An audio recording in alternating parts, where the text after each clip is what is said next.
안녕하세요. 마음지킴이 마지랩의 김은영입니다. 어떤 분들은요, 내 안에서 어떤 욕구가 일어날 때 이 욕구 자체에 대해서 아주 불편한 감정을 느끼시는 경우가 있어요.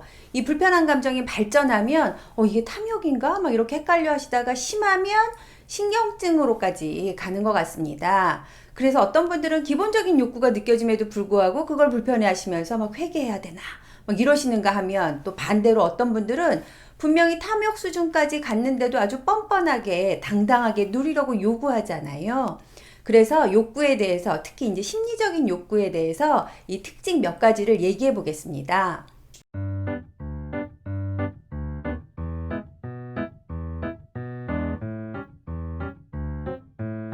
첫 번째, 욕구는 우리 행동의 방향을 결정하는 거예요. 제가 왜 자주 결핍이 생기면 그 결핍을 채우려고 우리가 움직이게 된다, 이런 말씀을 드리는데, 배가 고프면 음식을 찾게 되고, 좀 외롭네, 심심하네, 이러면 친구에게 연락해보고 이러는 거잖아요. 즉, 인간은 욕구를 채우려는 쪽으로 또는 만족시키려는 방향으로 행동하게 되는, 즉 욕구가 우리 행동을 결정하는 아주 중요한 동기가 된다는 거. 그래서 욕구는 무시하면 절대 안 되는 거겠죠.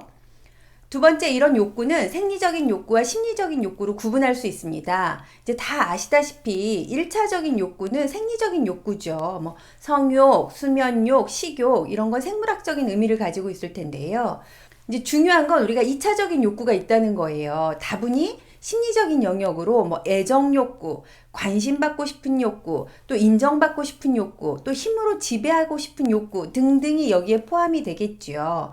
이렇게 2차적인 욕구는 문화, 역사, 사회에 따라서 아주 다르게 나타날 수 있습니다. 그래서 이 2차적인 심리적인 욕구에 대해서는요, 아주 다른 시각을 가질 수 있고 다양한 양상으로 나타날 수 있겠으나 모든 사람들에게 이런 심리적인 욕구는 존재하는 거죠.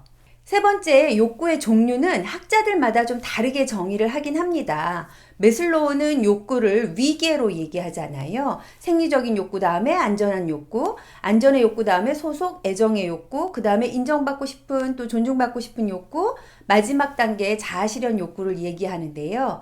머레이라는 학자는 이 심리적인 욕구에 대해서 20가지를 얘기합니다. 비하, 성취, 소속, 공격, 자율, 반작용, 방어, 존경, 지배, 과시, 위험 회피, 열등 회피, 양육, 질서, 유희, 거절, 감각, 성욕, 의존, 이해의 욕구가 여기에 해당이 됩니다. 이렇게 욕구의 종류는 아주 다양하게 나누어질 수 있다는 거죠. 네 번째 특징은 욕구들은 충돌날 때는 더 강하거나 더 긴급한 욕구가 먼저 움직이게 됩니다. 예를 들어 성취 욕구가 있어서 뭔가를 막 시도해 보려고 하다가도 누군가 기대를 나한테 많이 해서 내가 실패하면 많은 사람들이 실망할 것 같아. 그때 받을 상처가 너무 두려워. 이러면 성취 욕구보다는 나를 방어하는 욕구가 더 강하게 작동하면서 성공에 대한 어떤 시도를 좀 안 할 수가 있겠죠. 또 유의의 욕구가 있어서 즐겁고 신나게 노는 걸 추구하다가도 위험 회피 욕구가 있다 보니 익스트림 스포츠를 피하는 사람이 있는가 하면, 또는 유의의 욕구가 더 크게 여전히 남아 있어서 위험을 감수하는 사람도 있습니다.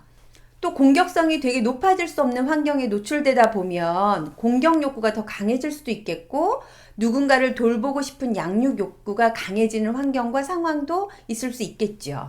마지막으로 5번째 특징이 가장 중요할 것 같습니다. 욕구 자체는 중립적인 특성이 있어요. 어떻게 조절하느냐에 따라서 부정적으로도 갈 수 있고 긍정적으로도 갈 수 있는 특성이라고 할 수 있겠는데요.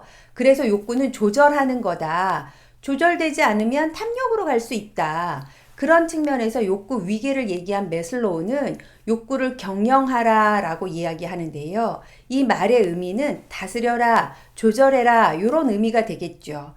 욕구 조절을 위해서는 우선 욕구가 있다는 걸 인정하고, 그 다음은 결핍으로 치닫지 않도록 관리하는 거가 중요합니다.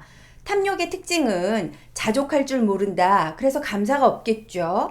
그 다음에 남들에게 피해를 줄 수 있다. 이기적이면서 공동체에 해를 끼칠 수 있다. 이런 정도가 될 텐데, 그렇다고 탐욕으로 막 치닫는 게 너무 두려워서 내 욕구 자체를 무시하거나 억압하려고만 한다면 우리는 인간이라서 또 다른 쪽에서, 반대쪽에서 증상이 발현될 수 있다는 걸 좀 기억하면서 욕구를 채우는 것과 탐욕으로 가는 어느 선에서 균형을 잡는 게 중요할 것 같습니다.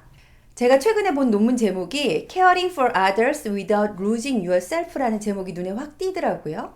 어떻게 보면 우리는 이걸 좀 사명으로 알고 살아가는 사람들인 것 같아요. 내 자신을 잃지 않고 사랑하면서 살아가는 거예요.